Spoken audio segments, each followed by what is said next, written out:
Bismillah. Baba wa Maulana Sheikh Musa Ainu Ridoh. Adaby ọpẹ́. من ذا من الخلق يكدي شكر وائبه لو كان يشكر طول الدار لم يصل الحمد لله لا حول ولا قوة mo ti gbọ́. هذا بفضلك لا من فضل الإنسان هذا بفضلك لا من فضل الإنسان. ẹ dákun gbogbo àwa tí a wà láàyè yìí mo fẹ́ ká tẹ́wọ́ méjèèjì. Alhaji Miftauddin Owolabi Okanlomo olóní of òní. èyí tí ó ń ṣẹlẹ̀ ń bí lọ́wọ́lọ́wọ́ yìí ọpẹ́ náà ní ń já sí. Alhamdulillah. ẹ dákun ẹ jẹ́ àjọ sọ pé alhamdulillah. Alhamdulillah. kí bàbá wa ọlọ́pàá àṣẹ kún máa wọlé ahlan bikum. ẹ jẹ́ àtún wípé alhamdulillah. Alhamdulillah. ẹni bá mọ̀ pé yẹ ká dúpẹ́ lóòótọ́ tí wọn náà ti ra rẹ̀ nírí pé ìtọ́lọ̀ ń ṣe yìí ó yẹ kó dúpẹ́ pé alhamdulillahi rabbil alamin. Alhamdulillahi rabbil alamin. ẹ jẹ́ pé allahumma salli. Allahumma salli. ala sayyidina muhammadin. Ala sayyidina Muhammadin. wa ala alihi. Wa ala alihi. wa ashabihi. Wa ashabihi. wa sallim. Wa sallim. kunna tahta mazilla jalalati sheikh al-fakhama. Bàbá wa aládé mímọ́ àwọn ni wọ́n ń gba gbogbo alálejò síwájú bí. ọ̀làkànnà bó tiẹ̀ jẹ́ pé àjọjára aládùúgbò náà ni àmọ́ ó tún wá súnmọ́ra wọn ju ibìkan lọ. ọkùnrin mẹ́sàn-án. adúpẹ́ lọ́dọ̀ Ọlọ́run jàmá. èyí tí àwa ń ṣe lọ́wọ́lọ́wọ́ yìí ẹ rí i pé bánà tẹ ta tẹ́lẹ̀ a lè wáyú yìí hùn. àgẹ́ ṣe ìjókòó aláàfáà àmọ́ ńgbà tí bánà tún wá yí padà Ọlọ́run ní tó ètò bọ́lọ́run ti fẹ́ kórí ló padà wá rí yìí o. tí wọ́n bá gbé fọ́tò kan jáde Ọlọ́run lè ní fọ́tò yẹn kọ́ mo fẹ́ fi hàn ayé ọ̀tọ̀ ní fọ́tò tí mo fẹ́ fi hàn wọ́n. Ọlọ́run wá sọ ìjókòó yẹn di ìjókòó ọpẹ́. Alhaji wa Miftau kò síbi tí ò sí ọ̀tá kò síṣẹ́ tí ò ní ọ̀tá ẹ jẹ́ n rí náà afá yìí Okanlomo kò síṣẹ́ tí ò ní ọ̀tá kò síṣẹ́ tí ò sí ọ̀tá kò síṣẹ́ tí ọ̀tá ọ̀rọ̀ kiri ká rẹ̀ ń yá sùdúùnì fa inni gairu la imihem. kí ló dé òsì máa gidi ó wọn bọ̀ ń bí ká máa pín eléyìí lónà. qabli minan nasi ahlul fadli qad usidu. àfààní bí n bá fẹ́ gòkè táwọn kan ní ìní gòkè kèmí ìsàkọ́kọ́ tí n bá fẹ́ jẹ táwọn kan ní kí n má rí jẹ mọ́ ó ní tèmi ìsàkọ́kọ́ tó kìkì mi bá hàn táwọn kan bá ń bínú pé sóun nìkan ni ó ní ìbínú tí wọ́n ń bí sí mi yẹn tèmi ìsàkọ́kọ́ wọ́n ti bínú àwọn kan náà bẹ́ẹ̀ rí gbogbo ẹni tó bá fẹ́ déyàn láyé wọ́n mọ̀ bínú ẹ o. ìyá sùdúnì. máa rìn bọ̀ díẹ̀díẹ̀. fa inni ghayru la'imihim. kò sí ní tó já máa pọ́ Ọ̀kanlọ́mọ lé o torí pé Ọ̀kanlọ́mọ náà máa pọ́n àwọn àfáàlé. mo kí bàbá wa aládé mímọ́ Ọlọ́run jẹ́ bàbá ó pẹ́ kún ó pẹ́ sí níta láfíà ara ẹ bá a sàmì bàbá Miftauddin Ọláyíwọlá mo kí bàbá ẹ kú àdó ti gbogbo gbà àfáà wa mojèrè bàbá wa imam oṣù ọlálé àfáà wa Abdulfatah táàjọ ń gbàlejò gbogbo àwọn àfáà bàbá wa ọlọ́pàá àṣẹ kò tún débẹ̀ a máa ṣe nǹkan lónìí gbogbo ní tábà ṣe tábà fẹ́ kọ̀rẹ́tì nǹkan ẹ kọ̀rẹ́tì ẹ̀ káfà Buhari ó tó wojú agbo wọ́n ti wà ládùúgbò yìí báyìí báyìí. Allah. Àbí téèyàn bá ti dé Ìkòsí ó ti dé bí ẹ máa fà á ṣé ká máa fà á ká máa fà á mọ́ àfà ẹ lọ ẹgbẹ́ yìí ẹ lọ ẹgbẹ́ yìí ẹ lọ ẹgbẹ́ yìí. Ìyá sùdúni. Máa wí. Fa inni ghayru laimihi. Ó dà báwọn. Qabuli minan nasi ahlul fadli qad usidu. Ẹ bá wa wí. Qabuli minan nasi ahlul fadli qad usidu. Yìí tí Alhaji wa Okanlomo ń ṣe nísìnyí náà ni pé à ń dúpẹ́ lọ́dọ̀ Ọlọ́run. Allah. Nígbà tẹ́gbèrègbè àmọ́ bí Yorùbá ti rí àgbákò Yorùbá náà gbà tí tẹ́gbèrègbè. Fadamali walahum ma bi wa ma bihimu. Okanlomo bí Yorùbá ṣe bóyá ètò jù báwọn ló bá ṣe. Famata kisaru. Lẹ́yìn ó fi máa wá dúpẹ́ lórí yìí tó bá ṣe. Goizon bima yajidu. Ṣé wọ́n Okanlomo náà ló jókòó yìí Okanlomo lọ ó bọ̀ kò bọ́mọ jẹ́. Famata kisaru. Goizon bima yajidu. Okanlomo lọ àfáà Mojèrè Okanlomo lọ ó bọ̀ kò bọ́mọ jẹ́. Fadamali walahum ma bi wa ma bihimu. Bí a bá sì ní bolo Okanlomo lọ tó bọ̀ tí ò bọ́mọ jẹ́ àfáà Buhari ń bọ̀ wọ́n mọ̀ sọ gbogbo ẹ̀ fún ọ. Famata akisaruhum goizon bima yajidu. Famata akisaruhum goizon bima yajidu. Okanlomo ẹ dìde lẹ́yìn yìí tèmi ń ṣe yìí káfá Buhari ó ṣe kán bẹ̀rẹ̀ wá sí lóku ẹ súnmọ́ bí. Mo rí yín pé Ọlọ́run ní ẹ mọ Ọlọ́run kó wá jẹ́ lè súnmọ́ Ọlọ́run ju bẹ́ẹ̀ tí máa lọ. Àmín. Àwọn yóò gbọ́ Yorùbá yìí. Wọ́n gbọ́ yé. Ẹ mọ Ọlọ́run. Ọlọ́run wá jẹ́ mọ Ọlọ́run. Torí tẹ́ ẹ bá mọ Ọlọ́run gbogbo bẹ́ẹ̀ ṣe ń kírun bíi tẹ́ lọ gbogbo ẹ̀ lèmi ń gbọ́. Ẹ ti mọ Ọlọ́run báyìí. Sẹ́mi pé wọ́n mọ Ọlọ́run nù. Bẹ́ẹ̀ni. Ẹlòmíì ó dérú àyè yẹn náà síbẹ̀síbẹ̀ kò kírun. Ẹ mọ Ọlọ́run ó wá kú kẹ́yìn náà ó súnmọ́ Ọlọ́run. Allah. Torí pé tẹ́ bá súnmọ́ Ọlọ́run yóò tún dáa jù báyìí lọ. Níjọ́ tá a wá bí njọ́ sí tẹ́ ti mọ́kàdé kì í dáa fún yín tó báyìí. Yín tó ń dá sí ni. Ó dá ńgbà náà o àmọ́ kò tó báyìí. Nígbà tá a bá tún fi wá nígbà míì tẹ́tùn lè fẹ́ dúpẹ́ Ọlọ́run jó ti pọ̀ jù báyìí lọ tààrà. Àmín. Okanlomo fẹ́ dúpẹ́ lọ́dọ̀ Ọlọ́run owó ọpẹ́. Àti ha owó fún àwọn mọ́sálásí lónìí. Àti ha owó sáwọn mọ́sálásí. Láwọn mọ́sálásí tí ó dé. Mọ́sálásí kọ envelope kọ̀ọ̀kan tá a ha báyìí 5,000 ní bẹ́ẹ̀ bẹ́ẹ̀. Allah. Okanlomo náà ló ṣe ha owó náà. A ní owó kíni Ọlọ́run fi ń dúpẹ́. Ó yẹ kéèyàn bá ti mọ Ọlọ́run kò ní níṣòro. Akọ́sẹ́yìn envelope yẹn pé Thanksgiving. Fadamali walahum. Okanlomo padà máa ha 1 million fún sópé mẹ́wàá. Tọ́ ẹ dúró báwọn.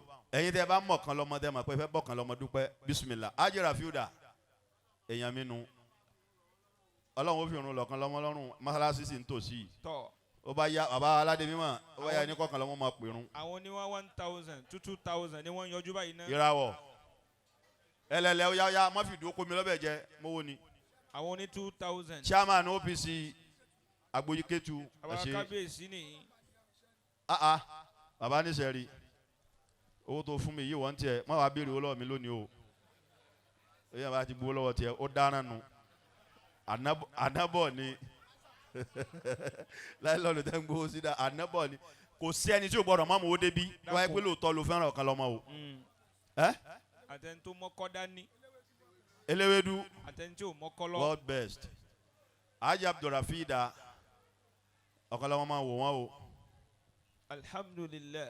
Okanlomo ni èmi kan sára sọlọ́hun ọba. Ọlọ́hun o. Èmi kan sára sọlọ́hun ọba. Èmi kan sára hamburger mo wí. Ọlọ́hun ọba o. Ọlọ́hun ọba o. Èmi kan sára sọlọ́hun ọba. ọba tí ó dojú àdúrà tì mí. Ọlọ́run tí ó dojú àdúrà tì mí o. Onílù. Èmi kan sára àwa kọ́ làwọn eléyìí lùlù fún bàbá bọ́sẹ̀ náà fẹ́ lùlù fún. Èmi kan sára sọlọ́hún ọba o. Àtúnkì bàbá bọ́sẹ̀ làwọn eléyìí lùlù fún kìí ṣe àrùn àwa yìí. Sára sọlọ́hún ọba. Gbogbo àwọn tí wọ́n ń bọ̀ kan lọ́mọ dúpẹ́ ni wọ́n ń jáde yẹn. Ọba tí ò dojú àdúrà tì mí. Èmi kan sára sọlọ́hún. Mánìjà wá mánìjà lówó ló wá fún wa lówó gidi jàre. Wọ́n á di kókó wọlé. Ká lè mọ̀ pé mánìjà ní lóòótọ́ fún wa lówó gidi. Owó gidi ni o. Ọkọ̀ ìyá yín fẹ́ dé nísìnyí àfa Buhari. Èmi kan sára sọlọ́hún. Bí ṣe máa ń da kíní bojú náà nù. Mánìjà Ọlọ́run bá ń kọ́lé epo fún wọn náà. Èmi kan sára sọlọ́hún ọba. Rísì. Iron Lady wá. Inú fíìmù nù. Bí sí Iron Lady. Wá. Ajẹ́ra fi da. Bí sí Iron Lady owó dà. Èmi kan èyí ń kọ́ Muslim. sọlọ́hún ọba. Ọ̀kanlọ́mọ ṣe báyìí pé èmi kan sára sọlọ́hún ọba o. Ẹja bá tẹ́wọ́. Èmi kan sára sọlọ́hún ọba. Allah. Ọba tí ó dojú àdúrà tì mí. Ọlọ́run tí ó dojú àdúrà tì mí o. Èmi kan sára sọlọ́hún ọba. Ó yá ká wí bẹ́ẹ̀. Èmi kan sára sọlọ́hún ọba. Èmi kan sára sọlọ́hún ọba. Ọba tí ó dojú àdúrà tì mí. Ọlọ́run tí ó dojú àdúrà tì mí o. Èmi kan sára sọlọ́hún ọba. Ọ̀kanlọ́mọ àyà kan tí mo fẹ́ kà yìí mo fẹ́ fi bá yín sọ̀rọ̀. Ya ayyuhal ladhina amanu udhkuru ni adhkurikum. واشكروا لي ولا تكفرون. أعوذ بالله من الشيطان الرجيم. بسم الله الرحمن الرحيم. يا أيها الذين آمنوا اذكروني. يا أيها الذين آمنوا كسم بيوم فاذكروني أذكركم. فاذكروني أذكركم واشكروا لي ولا تكفرون. Ọ̀kanlọ́mọ. اذكروني أذكركم. Owólabí. Wọ́n sùn sára ni. اذكروني أذكركم. Yìí tí ń ṣe yìí káfá Buhari fi wojú agbo ni o, wọ́n ti lọ mú wọn bí tán pàkì sí o. واشكروا لي ولا تكفروني. Ọ̀kanlọ́mọ. Udhkuruni adhkurikum. Bẹ́yàn bá ti rántí Ọlọ́run sí lọ́lọ́run máa fi rántí òun náà. Kẹ́ ẹ wá pọ̀ níbi ìmọ̀ rántí Ọlọ́run. أذكركم. Níbi ìjọsìn rẹ̀. Ọ̀kanlọ́mọ. أذكركم. Níbi ìjọsìn rẹ̀, ìjọsìn Ọlọ́run. اذكروني. Bẹ́yàn ń ṣe òdua kò ní kéèyàn má kírun. Bẹ́ẹ̀ ni àìbẹ́ẹ̀ kọ́. اذكروني أذكركم واشكروا لي ولا تكفروني. واشكروا لي ولا تكفرون. Aji Owólabí Miftah. Ọ̀kanlọ́mọ. Ẹ máa wá Ọ̀kanlọ́mọ Ketu. Tọ́lá ló mélòó rẹ̀ pé Ọ̀kanlọ́mọ náà wà lọ́nà Abúlé Àdó. Lélẹ́yìí Abúlé Àdó kọ́ o. Ọ̀kanlọ́mọ. Udhkuruni. Fárẹ̀ balẹ̀ já yanjú yìí tó wà nílẹ̀ yìí. Ọ̀kanlọ́mọ. Of Ketu. Má fi ọ̀fù sí kó lè rọrùn. Ọ̀kanlọ́mọ Ketu. Mo fẹ́ káwọn yóò sọ̀rọ̀ pé Ketu ni wọ́n àdẹ̀ dá mi lóhùn. Mo lọ́kànlọ́mọ. Torí tẹ́lẹ̀ mi náà bá tún wá ló fẹ́ jáde Ketu yìí ká máa ń tó fẹ́ ṣẹlẹ̀ lórí ẹ̀. Nso. Udhkuruni adhkurkum. So ma pẹ̀lú mi náà lè lóun já Ainu Ridoh nísìn àmì àgbà wọn rèé Ainu Ridoh àgbà òun ló dúró yìí tẹ́lẹ̀ mi náà bá lóun já inú Ridoh ń bò mí nísìn kó máa jẹ àgbàlẹ̀ gbọ́dọ̀ gbọ́nbì kankan àfi ti Ketu Ainu Ridoh àgbà ní Ketu. واشكروا لي ولا تكفروني واشكروا لي ولا تكفرون. Okanlomo ó ṣeun ìyá yìí gbogbo ìgbà ni ó máa dúpẹ́ fọlọ́run ẹlòmíì bẹ́ẹ̀ lọ́n káyọ̀ òun tiẹ̀ da tó dajì tì yìí ọlọ́run ò kọ́ bẹ́ẹ̀ bá yọ ọlọ́ọ̀kan báyìí Okanlomo ní ń bọ̀ yìí ẹ yọ ságbo ibi òkú bàbá chifu ń jò ní wọ́n mọ̀ pé yẹn dé ńgbà tẹ lọ tẹ dé báyìí ẹ tún wá dé yányán ó dé yányán ni ẹlòmíì wá dùgbò ní kò máa sí ń bẹ̀ ó ti wà ń bẹ̀ báyìí bọ́tí mo tún wá gbóbọ̀ mo tún rí kíní kan jẹ́ ń lẹ fèrè mọ́ ó dé pẹ̀lú mọ́tò tuntun ni fọmátìkì. Uzukuruni. Fọ́rọ̀ ni a tún ti wọlé lánàá mo wọ̀ pẹ́ sí wa fúnra ẹ̀ náà ló fẹnu ara rẹ̀ tún náà sí ara rẹ̀ afa àdàkùn fi kéwúlẹ̀ náà òun ni àsìkò tó ń tẹnu mọ́ fọ́rọ̀ náà àti fọmátìkì ẹ dákun ẹdú tábà fẹ́ ìdá mélòó la gbà báwọn tábà sọ iye tó ń ta mọ́tò ń.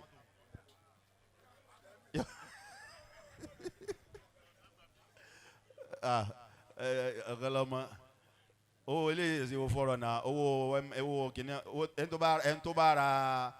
tó bá ra ọ̀ndà búlẹ̀tì ni mo múro owó wa tí yẹn bá ra fọmátìkì owó rẹ̀ bẹ̀rẹ̀ láti 5,000 10,000 ẹ fi mẹ́ta sí kó padé ẹni tó wọ̀ Okanlomo bá mi lọ́wọ́ ẹ̀kọ́ súnmọ́ tòsí ká má bàa jà láìpẹ́ yìí rẹ́ǹjì ní ó tún wọlé ẹ bá a sàmí fún gbogbo ẹ tí bá ti ń pọ́n wálé àwọn ò mọ̀ ṣe kí ni àwọn mọ̀ pọ́n lé wọ́n tó bá sì sọ bórí rẹ̀ wọ́n da nǹkan síbẹ̀ báyìí àwọn ò bọ̀ fi àbọ̀ fi gba sẹ́gbẹ̀ kan pẹ̀lú ògùn Ọlọ́run ẹ bá nàka s'Okanlomo. fúnra wọn. a ṣe wàdùhà tẹ́mi fẹ́ kéyìí ni pé Ọlọ́run kó bá ń fi ọ̀rọ̀ yín lọ́kàn. Àmín. ẹ lè máa sin Ọlọ́run tààrà. Àmín. Oore tọ́lọ̀ ń ṣe fún yín lónìí kó má bàjẹ́. Àmín. Èyí tí ń bọ̀ lọ́nà kó má parẹ́. Àmín. Èyí tẹ̀ tún nírètí kó tún wọlé. Àmín. Ẹ bá ń sá mi jàmá. Àmín. Wàdùhálà kì í tó o bá ti mọ̀ wulẹ̀ jẹnu èmú yẹn sí má jẹnu tó o bá ti sá máa sàmí lórí ẹ̀yìn kan bẹ kò mọ́ o yóò máa wá bá ti ní wàdùhá ó ní ha wà lélẹ̀ sáásá yóò ní sáájá kò mọ́ wọ́n wulẹ̀ rún mọ́ wọ́n máa sàmí wọ́n pàdé wa ó lè máa pàdé wa lọ́wọ́ gbẹ̀yìn.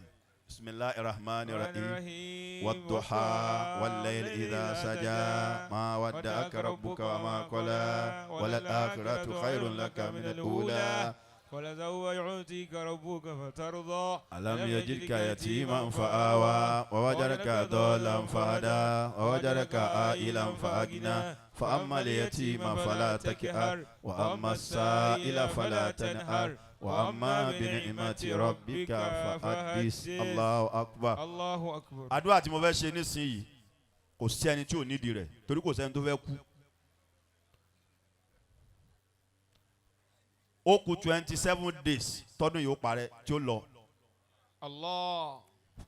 Tẹ́wọ́ báyìí ọwọ́ kan ni o ọwọ́ ọ̀tún yìí. Ọlọ́run o fẹnu ara rẹ̀ pé Ọlọ́run o ìwọ̀nba àgbà tí December kù tí ó tán yìí. ìwọ̀nba àgbà tí December kù tí ì tán. má jẹ́ ń bá a lọ tọmọtọmọ. má jẹ́ ń bá a lọ tọmọtọmọ. àbá àwọn wo kìnnìkan lórí Facebook láàárọ̀ yìí kọ́ ni látọ̀ ọ̀nà express báyìí wọ́n ti ń bọ̀ mọ́tò náà sì ọ̀run pátápátá. ọ̀run àtàwọn tí ń bẹ nú ẹ̀. Ọlọ́run a bẹ̀ ọ́ o. Ọlọ́run mo tún bẹ̀ ọ́. Sọkọlọ́run mo bẹ̀ ẹ́ o. Ọlọ́run mo bẹ̀ ọ́ o. má jẹ́ ń ṣòfò tọmọtọmọ. má jẹ́ ń ṣòfò tọmọtọmọ. má jẹ́ ń ṣòfò tọkọtọkọ. má jẹ́ ń ṣòfò tọkọtọkọ. má jẹ́ ń ṣòfò táyátáyá. má jẹ́ ń ṣòfò táyátáyá. a ní o tẹ́wọ́. wọ́n ti dé ni. wọ́n ti dé. sábà bàárí ti dé ni. ìsìjàbà náà ni. fẹ́ẹ́ wádùn ààrẹ ti gbà. má jẹ́ ń ṣòfò tọmọtọmọ. má jẹ́ ń ṣòfò tọmọtọmọ. ẹ lọ pàdé Sheikh Bukhari. má wà sàláìsì àdúrà náà dáadáa. a pẹ́ndì àdúrà yẹn náà ni. káwọn ìtókù náà wà lè ráǹfààní mbẹ. wà lè ráǹfààní mbẹ.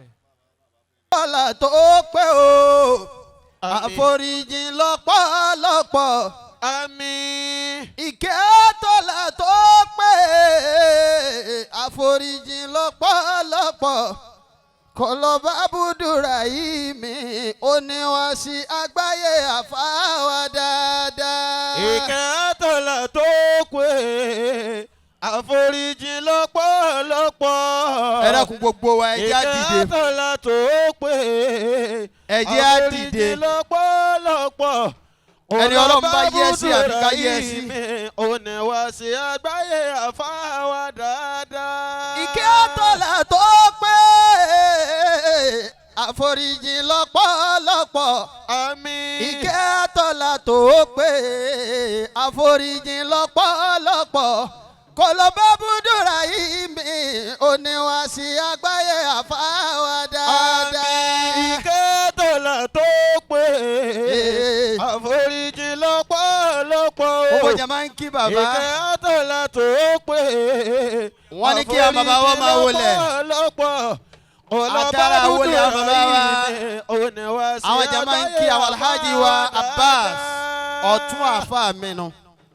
Àwọn jama ń kí àwọn alfa wa bàbá wa Sheikh Abdullah. Ìkẹ́ àtọ̀là tó Sheikh pé Yahaya.